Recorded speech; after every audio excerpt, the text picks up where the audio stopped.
Shalom, silakan duduk Bapak Ibu sekalian. Pagi hari ini kita senang kumpul semua teman-teman Bamak. Ini pertama kali saya ketemu ya, walaupun ikut jadi pengurus tapi jarang ketemu dengan Bapak Ibu sekalian. Saudara, organisasi ini bukan cuma kita kumpul untuk kita bekerja. Tapi yang lebih dari itu harusnya kita ini menciptakan sebuah suasana kekeluargaan di antara kita. Jadi bukan cuma kerja. Kalau kerja itu kadang-kadang kesatuannya kurang kuat saudara. Karena urusannya cuma kerjaan toh. Tapi mari organisasi ini kita bangun dengan seperti keluarga. Saling mendukung. Menegur gak apa-apa. Saling memperingatkan. Karena kita perlu diingatkan satu dengan yang lain. Di gereja saya menciptakan tim pastoral untuk saling mengingatkan. Saya akan menegur semua anggota saya yang saya lihat kamu ada yang salah gak benar. Yang ini salah, benerin. Yang ini salah. Kita ngobrol. Mereka pun akan ngomong pada saya. Pak Victor yang ini hati-hati loh. Loh itu bagus. Kenapa? Kita ini perlu orang lain yang menjaga hidup kita. Betul? Kalau kita hari ini kumpul sebagai satu pengurus yang bersama-sama di Bamak. Mari saling mengingatkan. Karena gak ada orang sempurna saudara. Setiap kita ini perlu diomongin, ditegur, diingatkan orang lain. Supaya kita semuanya dalam kondisi yang baik. Saya selama ini belajar satu hal. Saya ini orang yang mencurigai. Bukan orang lain. Diri saya sendiri. Saudara pernah curiga gak dengan diri saudara? Mencurigai. Kita lebih gampang mencurigai orang lain. Dan kita kadang-kadang tidak mencurigai diri sendiri. Padahal dalam diri kita mungkin ada begitu banyak hal yang tidak kita sadari. Kita perlu mencurigai diri kita sendiri. Aku ini sudah benar gak di track yang benar? Atau aku ini sedang salah di hadapan Tuhan? Kadang-kadang orang lain tidak tahu keadaan itu. Tapi engkau dengan Tuhan lah. Engkau bisa bicara dengan Tuhan dan dia akan menyingkapkan keadaan kita yang sebenarnya. Hari ini ada beberapa hal saudara yang kita akan bahas sama-sama tentang bagaimana kita ini melihat hidup kita. Kita buka yang pertama dalam Efesus 4 ayat yang ke-31. Efesus pasal yang keempat ayat yang ke-31. Rasul Paulus memberikan nasihat bagus pada jemaat di Efesus. Efesus 4:31. Segala kepahitan, kegeraman, kemarahan, pertikaian dan fitnah hendaklah dibuang dari antara kamu. Demikian pula segala kejahatan. Ini nasihat bagus yang sampai hari ini masih relevan buat kita semua saudara. Karena siapa di antara kita yang gak pernah kepahitan, gak pernah punya hati yang geram, marah, ada pertikaian. Di antara kita semua, kita ini ngalami ini saudara. Apalagi pendeta. Kita pendeta jangan pikir kita orang yang paling aman.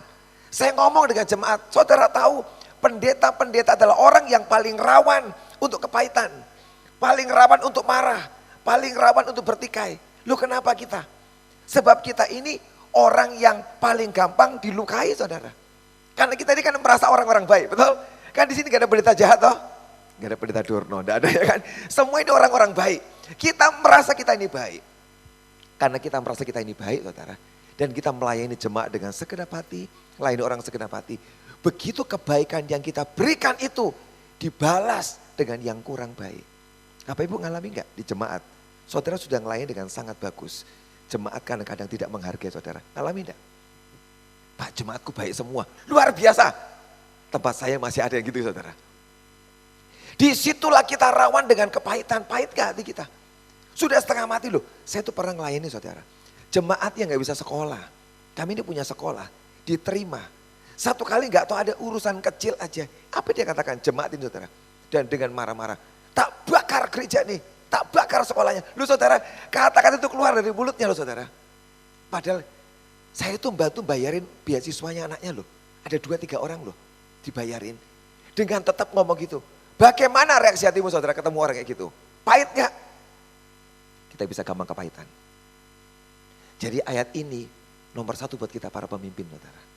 Tapi disitulah saya menyadari Tuhan. Kalau hatiku pahit dan marah. Aku berbuat kebaikan balasannya seperti ini. Aku ini rugi. Aku ini harus menang dari perasaanku. Dan hari itu saya bergumul. Sampai saya itu menang dan berkata tidak apa-apa. Aku mengampuni orang itu. Dan tetap aku ngasih beasiswa buat anaknya. Saya berhak hari itu berkata, tidak tak kasih beasiswa rasa nopon. Loh berhak saya. Wong saya ketua yayasannya, saya yang punya, saya berhak kok. Tapi malam itu saya dengan Tuhan berurusan pribadi. Dan Tuhan melembutkan hati saya. Tidak usah marah dan kepahitan. Di situ saya menang dengan semua rasa kepahitan ini. Kita gampang marah. Bapak Ibu pernah dibandingkan dengan jemaat. Khotbahnya Bapak kurang bagus. Yang sana pendeta lebih bagus. Ayo, pernah enggak? Loh saya pernah. Bapak Ibu kita di sini hebat-hebat semua ya. Karena kita pengurus Bamak. Enggak pernah dibandingin. Saya ngalamin. Pak, viewernya sedikit tok, puluhan, ratusan. Yang sana puluhan ribu loh. Bapak kalah. Dibandingin. Kira-kira hati kita nging enggak? Selama kita manusia, hati kita nging, ya kan, ada perasaan itu muncul, ya kan. Walaupun kita, oh enggak apa-apa, oh memang dia luar biasa, tetap jujur. Oh kepalanya, aduh Ibu Risma bagus kepalanya. Tapi belum nembus ke hati ya Bu ya, sini saya pelan-pelan medun ke sini. Itu dalam proses turun ke sini. Loh kita itu orang yang paling gampang. Karena itu mari periksa hati kita masing-masing. Saya bilang Tuhan, tolong aku ini. Aku ini hambamu loh. Kalau hidupku ini kerjaannya cuma dilukai, disakiti, dipahitkan. Mau jadi apa? Sebab kalau aku tidak bisa menang dengan hidupku. Maka setiap minggu aku sedang membagikan semua kepahitan, semua yang negatif kepada jemaat. Sebab sumberku ini tanpa sadar. Aku isi dengan semua yang buruk. Dan saya harus berjuang ngurusin hati saya. Supaya benar. Tak periksa hati saya saudara. Datang mana ke Tuhan. Tuhan lihat. Makanya Daud itu bagus, berkata Tuhan selidikilah aku, bukan nantang loh saudara. Kenapa? Ini orang yang tulus hatinya. Dia berkata buka hatiku Tuhan, buka hatiku. Diselidiki artinya dibedah hatinya, dipotong, dibuka. Kalau dibuka baru ketahuan. Kita waktu SMA, yang pernah SMA ya kan. Kita pernah praktek membedah kodok, membedah ayam. Ya kan pas pelajaran biologi. Untuk apa dibedah? Ditunjuk ini loh paru-parunya kodok, ini loh ada ini, ototnya ini, ditunjuknya semua. Dibedah, baru ketahuan. Selama kodok itu utuh, tidak kelihatan saudara. Bagus ya, untuk bisa mengetahui dalamnya. Gak ada cara lain, dibedah. Saudara mau tahu hati kita kayak apa? Gak ada cara lain, harus dibedah oleh Tuhan. Sampai dikeluarin ini loh kayak gini bentuknya. Ini loh di dalam hatimu. Kalau semuanya baik, puji Tuhan. Tapi kalau sampai ada yang kotor, yang salah, yang negatif, izinkan dia membereskan dan membuang keluar. Tidak ada orang yang kebal dengan kepahitan. Setiap kita sangat bisa saudara. Kena dengan satu ini, kepahitan. Tapi tiap kali engkau datang ke Tuhan, membereskan hatimu. Disitulah dia akan membersihkan kita. Dan nanti bejana kita bersih. Bejana yang bersih ini akan mengalirkan semua yang baik. Dan jemaat kita akan diberkati. Amin. Lewat kehidupan kita. Saya tanya dengan hidup saya, Tuhan aku ini cinta duit gak toh? Nah saudara, oh kalau pendeta gak cinta duit Pak, cinta Tuhan. Ya kadang-kadang ya, kadang-kadang. Tapi jujur saya itu ngakuin loh saudara. Kadang-kadang hati saya itu saya suka duit tuh. Loh betul, suka duit. Kalau Bapak Ibu mungkin lebih baik daripada saya masih jujur ngomong. Kadang-kadang saya tahu Tuhan, hatiku suka duit. Aku pelayanan motivasinya apa Tuhan? Nyari duit. Aku salah di hadapan-Mu. Kalau aku mencintai Engkau. Saya datang ke Tuhan, tolong hatiku ini Tuhan. Supaya jadi hamba-Mu yang murni. Tidak mengejar duit. Saya sangat senang saudara. Ketika saya ini pelayanan di tempat gereja yang kecil. Yang gak bisa kasih duit. Yang ngaku Pak maaf ya. Gak bisa kasih persembahan. Orang opo-opo. Loh betul. Saya datang pelayanan ke luar negeri. Ke banyak negara. Mereka gak bisa kasih saya duit. Saya bilang tidak apa-apa. Saya bayar dewek semuanya. Tidak usah dibayarin. Justru saya itu bahagia di tempat itu. Kenapa? Tuhan, hari ini hatiku tidak punya motivasi ngambil sesuatu dari mereka. Memberi iya, mengambil tidak. Di situ saya bersuka cita. Tapi kalau jujur, kita ketemu dengan pengusaha kaya di gereja. Yang duitnya banyak. Bagaimana hati kita? Kering, sengkering kan? Jangan-jangan ini pulang dapat duit banyak. Jujur gak saudara? Pernah ngalami gak perasaan itu? Kalau enggak, saudara orang hebat. Saya kadang-kadang masih muncul rasa itu kok saudara. Itulah kenapa saya mencurigai hati saya Tuhan. Kalau itu ada, ampuni aku. Loh betul, kita itu setiap saat harus koreksi diri. Jujurlah, saya jujur di depan Tuhan. Tuhan ini hatiku koreksi perbaiki. Supaya aku tetap menemui menjadi hamba yang berkenan di hadapan-Mu. Tapi ketika saya ini menang, menghadapi semua tantangan dalam hidup saya, apakah mencintai uang atau mencintai Tuhan? Saya menang di situ. Di situ saya lihat ada berkat Tuhan yang dialirkan. Sebab kalau kita masih mencintai uang, sayang pada uang, itu biasanya akan jauh dari hidup kita, saudara. Tapi detik engkau bisa memenangkan, mencintai dia lebih daripada mamon. Di situ nanti uang itu akan datang. Berkatnya dalam hidup kita dan gereja kita akan mengalir dengan gampang. Tapi setiap kita ini harus menang. Saingan Tuhan Yesus yang paling berat bukan setan. Setan di bawah kaki Yesus, bukan saingan. Tapi Tuhan Yesus ngaku mamon itu saingan Tuhan Yesus. Betul? Mamon saingannya. Hari ini gak ada yang kebal. Kita harus menang melawan yang ini. Saya perang memerangi perasaan saya. Akibatnya setelah saya ini bisa menang, saudara, melewati itu. Saya menjadi orang yang murah hati. Jadi orang yang murah hati. Secara pribadi maupun secara gereja. Kami ini baru buat conference untuk hamba Tuhan. Bapak Ibu berapa yang datang ya di conference. Untuk conference hamba Tuhan se-Jawa Tengah. Ya. Itu conference lumayan, saudara, mengeluarkan uang lumayan. Karena kami siapin hotel, transport, pulang dapat sangu. Kami buat bingkisan, macam-macam disediakan. Itu lumayan, saudara. Dan kami gak ambil kolekte persembahan. Tuhan ngomong, kamu menabur pada mereka, hamba-hamba Tuhan. Berkati mereka. Kemarin bulan Juni kami kumpulin 1.700 anak-anak muda. Jawa Tengah, Jawa Timur, Jawa Barat. Siapin hotel. Hotel yang terbaik. Kami booking Ibis, kami hotel-hotel baik. Gratis, tidak usah bayar. Ayo menabur. Saudara, jujur, saya itu bukan orang model gitu dulu, saudara. Ngitung duit ini banyak banget Tuhan. Lah kok ini keluar 3 hari hilang. Loh itu buat saya sayang loh, saudara. Dan saya dapat apa? Gereja dapat apa? Gak dapat apa loh, saudara. Itu balik ke semua ke gereja masing-masing, sudah hilang gitu aja. Selesai. Dengan mengeluarkan uang cukup banyak. Tapi dia berkata, kalau engkau tidak takut dan engkau tidak mencintai uang, engkau akan diberkati Tuhan dengan luar biasa. Kalau dipikir biaya itu, saudara, enak banget, saudara. Bisa beli mobil cukup banyak, saudara. Tapi Tuhan berkata, berani gak kamu? Ketika kita perang dengan perasaan dan cinta uang itu menang. Di situ kita berani menabur untuk pelayanan. Dan bukan lagi mikir kerajaanku. Bukan. Kita hidup ini untuk kerajaan Tuhan. Amin. Sehingga semua teman-teman hamba Tuhan, gereja lain, itu teman kita, sahabat kita. Yang mesti kita berkati juga lewat berkat yang Tuhan berikan kepada kita. Kalau saya menang, saya sanggup mengerjakan.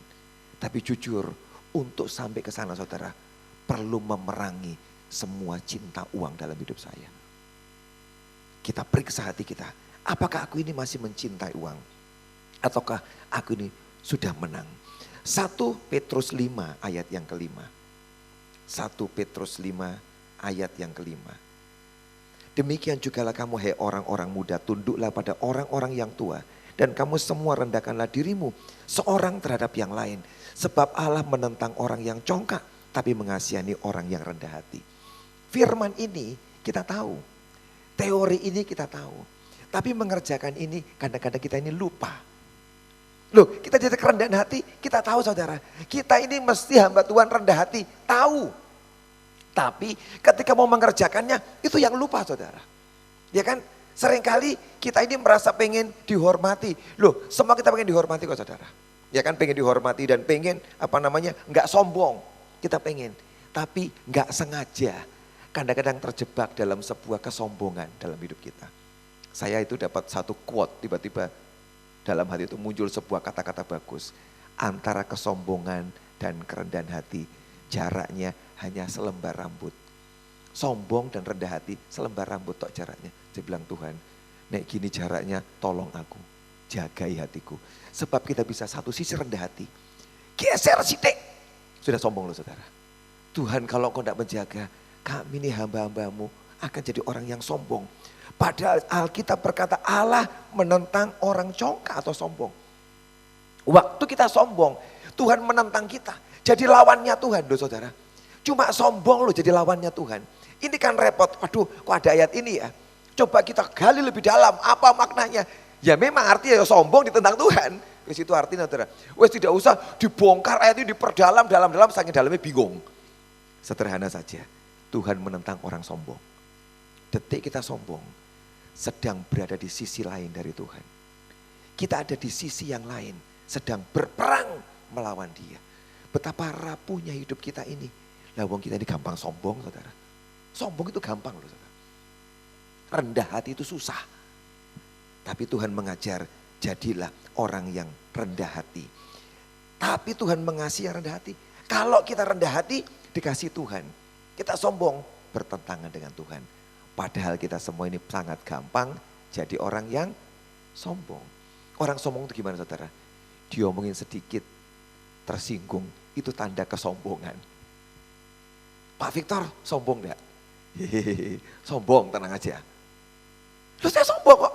Kadang-kadang diomongin orang atau istri saya ngomong, khotbahmu kurang bagus, saya ngamuk loh. Tapi tidak teriak-teriak, saudara, cuma jengkel. Wah, bagus banget khotbahku ini rasanya. Kok mau rasanya bilang kurang bagus? Loh, saya itu jengkel loh, saudara. Istri saya ngomong loh. Loh, saya jujur ngomong. Saya tahu itu sombong.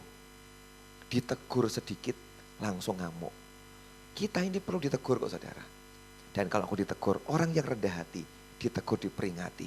Engkau buka hati berkata, gak apa-apa, betul, perlu dikoreksi. Itu bagus. Tapi kalau orang yang sombong, itu akan gampang jatuhnya. Orang yang rendah hati akan diangkat. Tapi orang yang punya kesombongan, orang itu akan direndahkan. Orang Farisi dan pemungut cukai berdua datang ke bait Allah. Dua-duanya berdoa, saudara. Yang Farisi dan pemungut cukai dua-dua berdoa. Yang Farisi hebat. Aku kasih perpuluhan, dia cerita semua kehebatannya. Dia menyombongkan dirinya. Aku udah buat ini. Dan yang pemungut cukai mukul dada, berdosa, tukang meres, hidupnya karuan. Setelah selesai, mereka berdua pulang. Tuhan berkata, yang satu dibenarkan, yang lain tidak. Yang mana yang benar? Bukan Farisi, pemungut cukai. Yang merendahkan hati berkata, aku ini salah, aku ini salah. Saudara, enggak apa-apa. Kita ngaku salah di hadapan Tuhan setiap saat. Saya itu orang yang suka ngaku salah. Tuhan, aku salah ini. Tuhan, aku salah ini. Ampuni, koreksi aku. Memang kita mungkin sudah lumayan kayak orang Farisi. Buat semuanya. Tapi orang Farisi punya kelemahan yang kedua. Selesai dia berdoa, dia ngomong tidak seperti pemungut cukai ini. Ini juga kelemahan kita. Kita ini gampang menghakimi orang lain. Lebih mudah melihat selumbar di mata orang daripada balok di mata kita sendiri. Dia ngomong, pemungut cukai ini Tuhan kayak gini, aku ini baik loh, saudara. Ketika dia menuduh temannya itu yang memang jahat loh, saudara.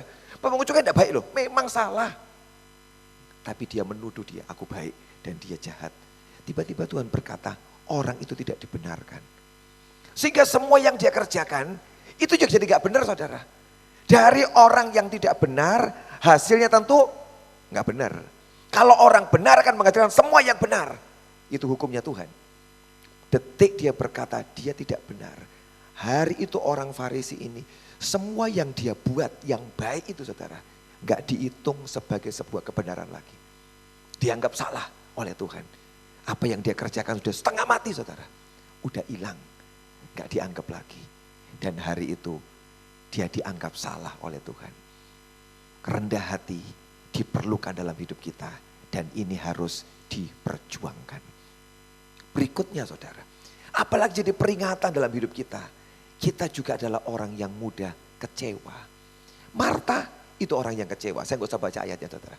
Ketika saudaranya Lazarus meninggal, Marta ngomong dengan Tuhan Yesus, kalau engkau ada Tuhan, saudaraku pasti tidak mati. Kalau engkau ada. Itu ekspresi kekecewaan dari Marta. Aku udah ngelayani engkau loh Tuhan. Setiap kali engkau datang ke Yerusalem, datang ke rumahku Betania, aku melayani engkau. Makanan yang terbaik yang aku siapkan buat engkau. Mungkin soto Semarang, lumpia Semarang, yang paling enak-enak, apalagi yang Semarang punya, disiapin semua yang terbaik. Kenapa dia sakit? Aku udah kirim kabar loh, udah tak WhatsApp loh Tuhan, udah dibaca. Wes tak WhatsApp 4 hari lalu loh. Orang yang kau cintai sedang sakit, gak enak badan ini. Kok gak datang? Loh, kecewa. Kita pendeta bisa kecewa gak, saudara? Oh gampang, sangat gampang. Waktu kau sudah melayani dengan sungguh-sungguh, berkorban banyak. Saya tahu setiap kali berkorban banyak. Dan kau berdoa, belum didengar doamu. Ngalami saudara, berdoa dan belum didengar. Orang lain doanya gampang didengar ya. Saya susah banget. Loh sama, saya juga kadang-kadang susah didoakan doa saya saudara. Jangan pikir, oh Pak Victor itu enak doanya langsung plong didengar. Siapa yang ngomong? Sama, tenang aja. Saya juga sering berdoa gak dijawab Tuhan. Tenang aja saudara, saya juga ngalami kok saudara. Gak dijawab. Kecewa gak saudara? Bisa kecewa. Sudah setengah mati nih Tuhan melayani engkau. Ke pedalaman, ke tempat yang kayak gini melayani engkau. Kok gak dijawab doa saya? Marta kecewa kok. Yohanes Pembaptis kecewa loh. Waktu dia di penjara kecewa. Sudah menyiapkan jalan buat Yesus. Di depan teriak-teriak, anak domba Allah yang menanggung dosa dunia masuk penjara. Oh tidak jengkel saudara? Loh harusnya, dia tuh gak masuk penjara loh harusnya. Dia dipermuliakan karena menyiapkan jalan buat Tuhan Yesus. Di penjara, disitulah dia kirim anak buahnya muridnya. Coba tanya, apakah dia Mesias atau kami nunggu yang lain? Itu ekspresi kecewanya Yohanes Pembaptis loh. Ini orang yang ngomong, dia Tuhan, dia Mesias, anak domba Allah. Orang yang sama, waktu dia masuk penjara, kecewa. Dan dia ngomong, tanya apakah dia? Loh saudara kurang apa Yohanes? Dia lihat itu burung merpati lambang Roh Kudus turun di atas Tuhan Yesus waktu dibaptis. Dia tahu semua saudara. Orang yang ngalamin sekalipun, waktu hidupnya mengalami yang tidak enak, di sini kecewa. Apalagi kita ini bisa kecewa. Ketika saya jadi kontraktor, lupa jadi kontraktor, iya. Kontrak-kontrak rumah di situ saudara pindah-pindah kontrak di rumah. Terus saya pernah jadi kontraktor, sekarang sudah punya saudara sekian waktu lalu, sekian belas tahun lalu masih jadi kontraktor. Hari itu kurang 2 bulan, saya kehabisan kontrak rumah saya dan yang luar biasa uangnya juga tidak ada.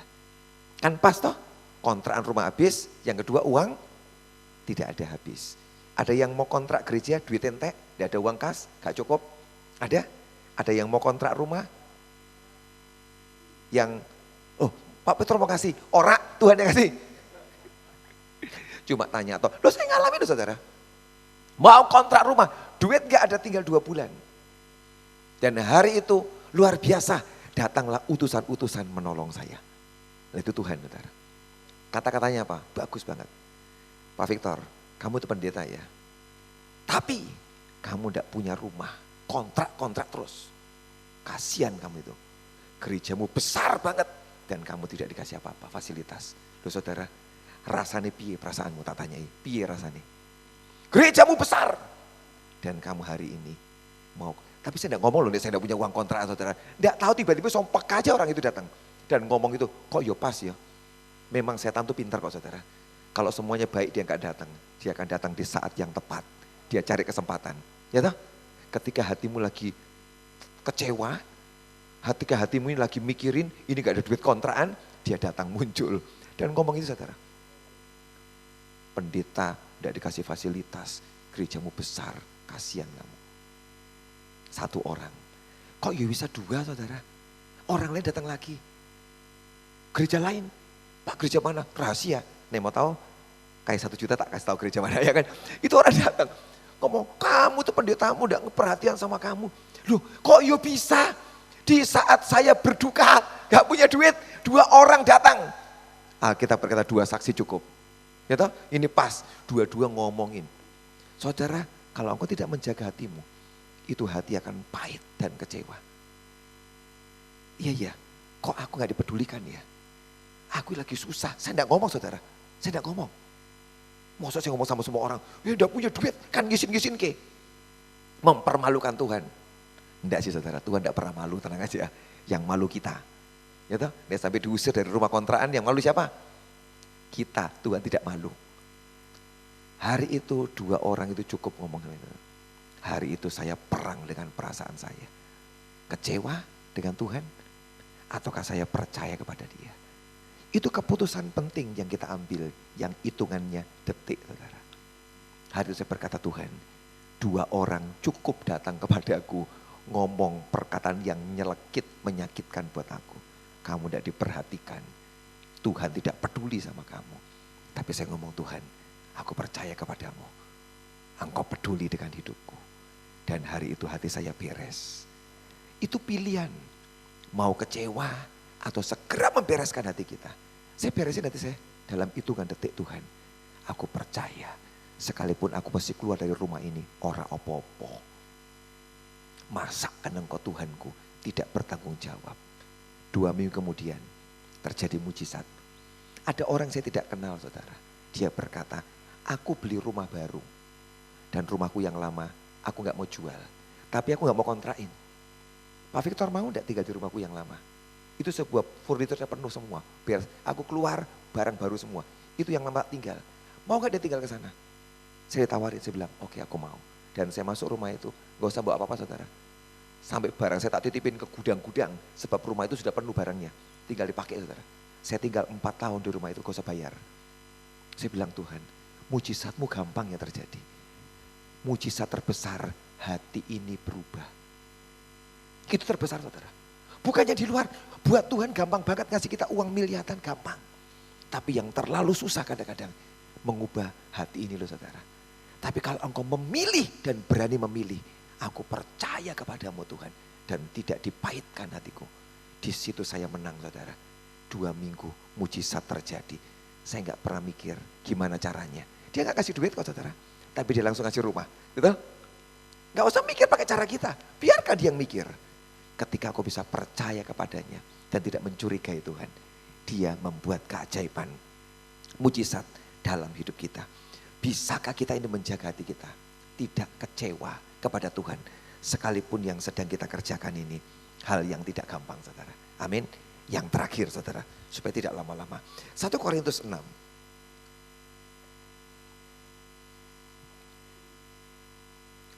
Yakobus 2 aja saudara. Yakobus pasal yang kedua. Ayat 1 sampai dengan ayat yang ketiga. Ini ayat terakhir. Saudara-saudaraku sebagai orang yang beriman kepada Yesus Kristus Tuhan kita yang mulia. Janganlah iman itu kamu amalkan dengan memandang muka. Sebab jika ada seorang masuk ke dalam kumpulanmu dengan memakai cincin emas dan pakaian indah. Dan datang juga seorang miskin ke situ dengan memakai pakaian buruk. Dan kamu menghormati orang yang berpakaian indah dan berkata kepadanya, silakan tuanku duduk di tempat yang baik ini. Sedang kepada orang yang miskin itu, kamu berkata, berdirilah di sana atau duduklah di lantai ini, dekat tumpuan kakiku. Yang ketiga, tantangan kita, godaan cobaan yang besar adalah kita menilai orang dari penampilannya. Saya takut banget baca ayat ini saudara. Karena setiap kita ini sangat bisa menghakimi orang lain atau jemaat kita berdasarkan penampilannya. Kalau ada orang yang kaya, kasih tempat duduk yang bagus. Tahbiskan jadi pendeta. Kita pakai dia jadikan bendahara, jadikan pengurus. Langsung harus jadi aktifkan ini orang ini. Karena ini orang punya kaya, orang kaya. Ini jadi aset gereja. Salah saudara. Salah saudara. Sebab Alkitab mengajar, kalau engkau tuh memandang orang yang datang ke gerejamu, engkau sedang salah. Kalau orang kaya, tempatnya bagus. Orang sederhana, taruh di tempat yang biasa. Bahkan gak usah diperhatikan. Saya belajar mengerjakan ayat ini saudara. Jujur jemaat gereja kami, kurang lebih ada 400 orang yang sederhana. Pemulung. Bahkan yang sangat bau dan jorok saudara. Setiap minggu datang, duduk paling depan. 400. Yang lain ya orang yang lumayan, orang kaya banget ya ada saudara. Yang punya banyak perusahaan ya datang saudara. Tapi kami punya minimal 400 orang yang sangat sederhana. Pemulung, tukang becak, jual sayur, sangat sederhana. Yang datang beribadah tempat kami. Saya paling takut menghadapi orang sederhana saudara. Ketimbang orang kaya. Kenapa? Sebab saya memperlakukan mereka dengan salah sedikit. Urusan saya dengan Tuhan saudara. Lu apain anakku? Itulah kenapa saya sangat takut memperlakukan mereka. Setiap minggu setelah ibadah orang-orang sederhana datang pada saya. Pak doain, tak doain. Dengan segenap hati. Karena saya tahu Tuhan ini dari engkau asalnya orang-orang ini. Dan saya harus perlakukan mereka dengan sangat hormat. Sangat baik. Satu kali ada orang yang kaya di gereja kami. Yang nyumbang banyak. Yang ngomong, Pak bisa enggak orang-orang ini digeser dikit Pak. Bau banget Pak. Saya bilang Pak, Bapak yang geser aja ya, jangan mereka. Terus saya ngomong, Bapak aja yang geser. Menjauh dari mereka. Biarkan orang yang tetap di tempatnya di depan. Kenapa? Saya takut gentar sama Tuhan. Begitu saya salah memperlakukan mereka, saya salah di depan Tuhan. Saya pegang pelajaran ini saudara. Tuhan ajarin aku. Aku tahu Tuhan, aku perlu orang kaya di gerejaku. Yang bisa support gereja, aku tahu. Tapi kau jauh lebih takut ngurusin yang ini. Sebab mereka adalah orang-orang yang kau cintai.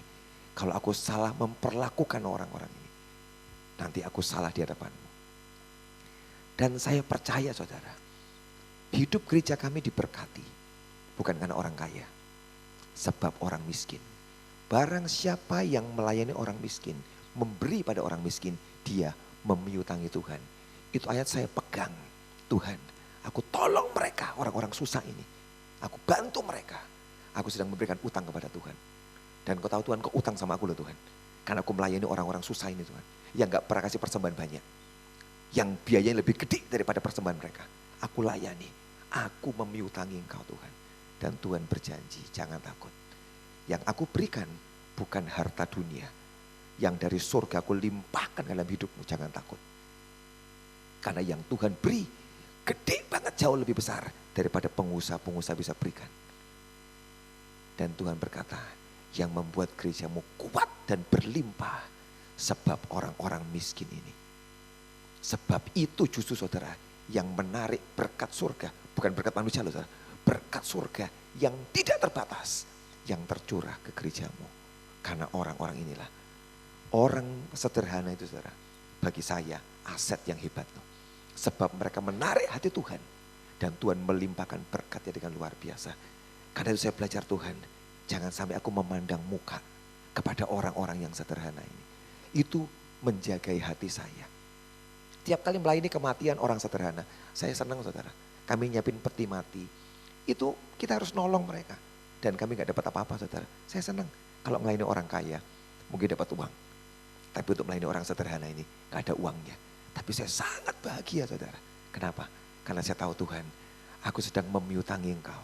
Dan aku tahu harta yang tidak terbatas sedang dicurahkan dalam hidup kita. Jadilah orang yang murah hati. Orang yang berbuat kebaikan kepada orang sederhana. Amin. Kami gereja, saya mau sharing, bukan pamer saudara, mau sharing. Kami memberi makan banyak orang saudara, selalu kami beri makan. Banyak orang yang lupa, apa enggak bosan toh Pak? Kok terus nolong orang toh Pak? Saya bilang itu panggilan gereja kami. Wes, itu sudah jadi nasib kami, harus nolong orang lain. Ya sudah dinikmati lah wes, bang jadi nasib. Tapi saudara nasib nolong itu saudara, lebih berbahagia saudara, timbang ditolong loh saudara. Saya bilang enggak apa-apa Tuhan. Nih ada orang susah menderita, wis tak tolong enggak apa-apa. Tapi mengeluarkan duit itu enggak enak loh saudara. Ya, mak kering-kering, ya, sengkring-sengkring. Ya, nerima itu bahagia banget ya kan. Tapi Tuhan berkata, kita tahu ayatnya kok. Berbahagia memberi daripada menerima. Tapi kita itu nek menerima lebih senang saudara. Ya kan, aku ya senang tenang aja. Loh ya terima itu senang. Tapi dia ngajar, memberilah. Karena itu hari ini kita mau praktek yang tidak gampang ini saudara. Saya berdoa beberapa poin yang saya bagikan hari ini saudara. Itu akan membuat kita ini menyadari hidup kita dan mencurigai diri kita. Semua ayat yang saya bagi hari ini sudah saya lewati dan saya alami saudara. Dan saya berjuang untuk memenangkan setiap firman ini. Sebab semua ayat ini bukan untuk diceritakan, tapi untuk dilakukan dalam hidup kita sebagai hamba-hamba Tuhan. Kalau kita mengerjakan saudara, praktek semua ini, engkau akan mengalami kebahagiaan dan keuntungan. Saya ngelewatin, ngalami semua ini saudara. Saya praktekkan walaupun berat. Dan saya lihat Tuhan, janjimu tidak pernah sia-sia. Engkau kalau sudah berjanji, engkau menepati dengan luar biasa. Amin.